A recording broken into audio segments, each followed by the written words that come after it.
ఏంటే కొత్త ఊరు ఎలా ఉంది? చాలా బాగుంది. మీరు కూడా వచ్చేవచ్చు కదా, ఎన్నాళ్ళు పల్లెటూరులో ఇలా. రావచ్చు, కానీ మాకు పొలాలున్నాయి కదా, వాటిని ఎవరు చూసుకుంటారు? ఎవరో చూసుకునేది ఎందుకు?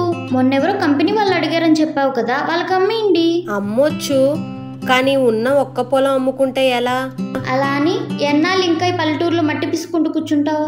అంటే అదే కంపెనీ వాళ్ళకి అమ్మామనుకో చాలా డబ్బులు ఇస్తారు. మాలాగే గేటెడ్ కమ్యూనిటీలో ఫ్లాట్ తీసుకొని లగ్జరీగా బతకొచ్చు. అంతేనంటావా? మనం బయటికి వెళ్లాల్సిన అవసరమే లేదు తెలుసా. మాల్, జిమ్, స్పోర్ట్స్, థియేటర్ కూడా కడుతున్నారే. అయితే ఎలా అయినా మా ఆయన ఒప్పించాలే. ఒప్పించాల్సిన అవసరం లేదు, ఎందుకంటే నేను ఒప్పుకోను కాబట్టి. అది కాదండి, మా ఫ్రెండ్ చెప్పేది కూడా బానే ఉందిగా, ఆలోచించండి. ఏంటి బాగుండేది? వాళ్ళ పొలాలు అమ్ముకోమంటమా? దాంట్లో తప్పేముందండి?